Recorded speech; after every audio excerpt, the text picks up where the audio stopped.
remerciements à mon homologue de la République du Burkina Faso, M. Serge Nyondomen Pouda, pour l'accueil chaleureux et fraternel réservé aux délégations du Mali et du Niger depuis notre arrivée à Ouagadougou, capitale du pays des hommes intègres. Une ville historique qui incarne à la fois la révolution, bravoure, résistance et résilience pour la parfaite organisation de cette deuxième rencontre des ministres en charge de l'industrie et du commerce de l'espace AIS.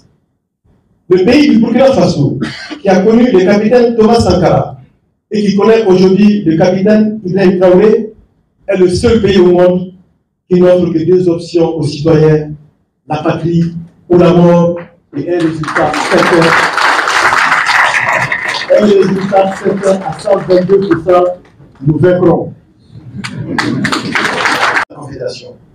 La rencontre de Bamako avait effectivement pour objectif de créer un cadre fédérateur du secteur privé afin qu'il soit une force locomotive du développement de notre espace. Je rappelle que la rencontre de Bamako avait formulé des recommandations ci-après: le développement industriel et la compétitivité du secteur privé dans la Confédération, l'amélioration du climat des affaires et l'attractivité aux investissements directs de l'AES, la facilitation des échanges et l'accroissement des échanges commerciaux entre AES, la normalisation et la question de qualité des produits dans l'espace, la lutte contre la fraude et la concurrence déloyale. Par ailleurs, les chambres de commerce et d'industrie du Mali, ainsi que les assemblées consulaires d'agriculture sont parvenues à mettre un espace des cadres de collaboration à travers la signature de convention. Il est fort utile de souligner que la réunion du ministre pour l'opération du pilier de développement a recommandé la création d'une centrale d'achat des produits de première nécessité en tant qu'instrument de régulation des marchés au sein de la Confédération des États du Sahel.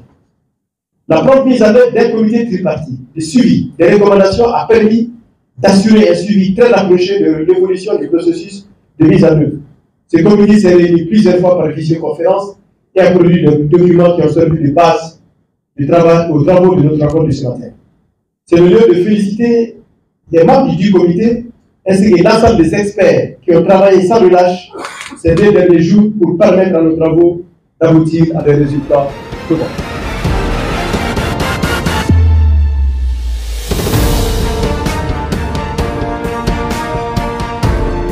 Nous de marquer une halte en vue de faire le point des progrès réalisés et de définir les prochaines étapes pour concrétiser nos objectifs communs en lien avec le renforcement de l'intégration économique et la promotion du secteur privé au sein de l'AES. Je vous exhorte à mener des échanges francs, constructifs et porteurs d'espoir. Nos populations attendent de vous des actions fortes à même d'améliorer leur quotidien. Elles ont besoin d'un secteur privé dynamique, d'une industrie florissante et d'un commerce prospère. Il y a urgence et l'heure doit être à l'action. Que cette réunion soit la matérialisation de notre détermination à créer un avenir meilleur pour l'Alliance des États du Sahel. Le Collège des chefs d'État de l'AES accorde une importance particulière à la présente rencontre et nourrit de fortes attentes de vos travaux. Il vous revient donc d'identifier des actions prioritaires et de définir de manière claire les modalités concrètes de leur mise en œuvre en vue de contribuer à une véritable intégration des peuples.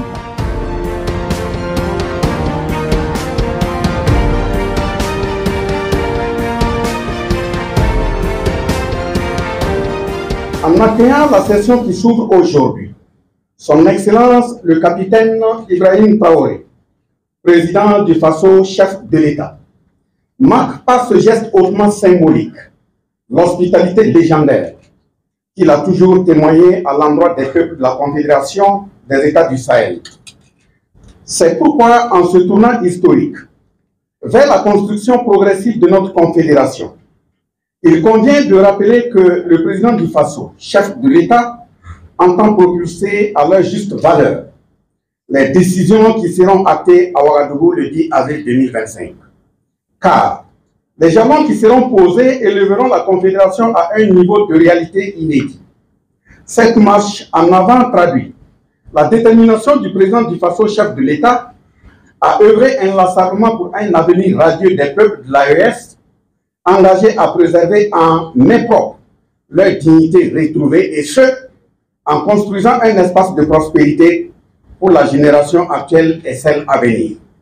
Comme le président du Faso, chef de l'État, l'a indiqué à maintes reprises, l'AES est désormais dans une dynamique de révolution à tout égard, une révolution de nos institutions axée sur les résultats concrets et la discipline, mais aussi une révolution au sens idéologique du terme, celle indispensable à toute nation désireuse de s'émanciper du joug de la dépendance pour organiser elle-même le chemin de son développement et de sa libération. C'est pourquoi il est important de saluer les efforts du président du Faso, chef de l'État, dans le leadership qu'il impulse solidairement avec ce confrère de l'AES pour l'avènement d'une paix durable qui passe par une victoire contre le terrorisme sous toutes ses formes, déguisées tant endogènes qu'exogènes. Cette rencontre se tient dans une période de plus en plus électrique, avec des provocations aux antipodes de la moindre élégance diplomatique aux frontières de l'AES, couplées de tentatives de plus en plus vicieuses de déstabilisation des États de l'AES, notamment du Burkina Faso. Le 1er avril 2025, son Excellence le capitaine Ibrahim Traoré, président du Faso, chef de l'État, a déclaré solennellement que notre pays est dans une révolution progressiste populaire. Cette annonce vibrante signifie clairement et autrement que chacun des Burkinabés, quel que soit son niveau de tâche, agriculteur, ministre, député, président d'institution, agent du public, du parapublic, du privé, du secteur informel, etc., se doit de revêtir son vrai caractère d'homme intègre, courageux, honnête, digne et exemplaire autour de lui en tant que pilote du navire Burkina Faso. Dans un tel élan, nous devons impérativement être des hommes de combat, de sacrifice, de loyauté et de franchise sans faille. Parce que ce sont avec de telles aptitudes que nous pourrons amener les peuples à comprendre qu'un pays frère qui perd un soldat, un civil, un drone suite à une attaque quelconque, ce sont l'ensemble des peuples du monde épris de souveraineté, de justice et de liberté qui ont perdu un compatriote et du matériel suite à cette attaque et devraient s'assumer à travers le monde entier comme tel.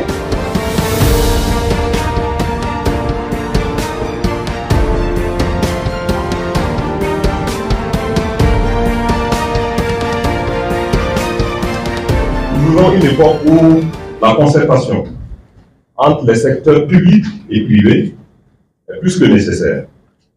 Et les défis auxquels nous sommes confrontés exigent une approche collaborative, intégrant l'innovation, la durabilité et le développement inclusif pour réussir le développement harmonieux de nos pays pour le bonheur de nos populations.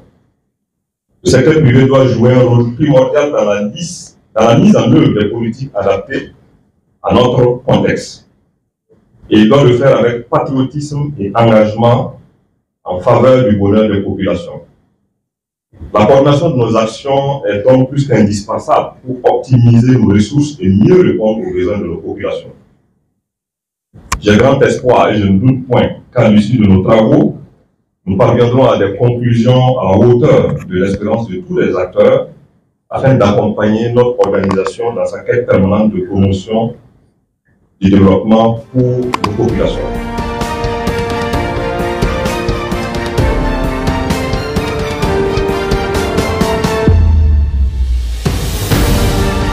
Nous sommes conscients qu'aucun pays au monde ne s'est développé sans un secteur privé dynamique, car il contribue de manière significative à la création d'emplois et de richesses.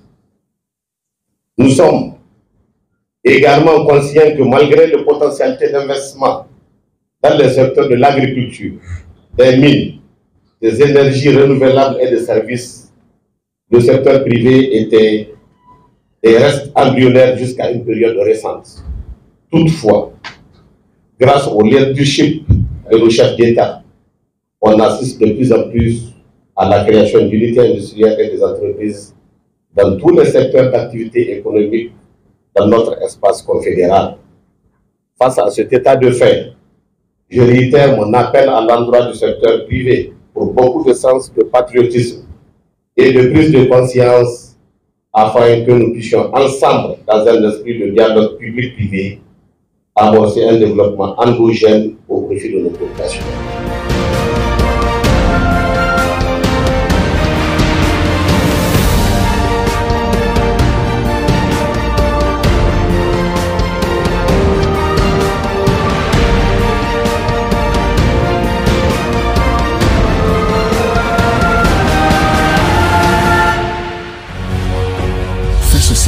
Une autre facette de l'information au Burkina Faso.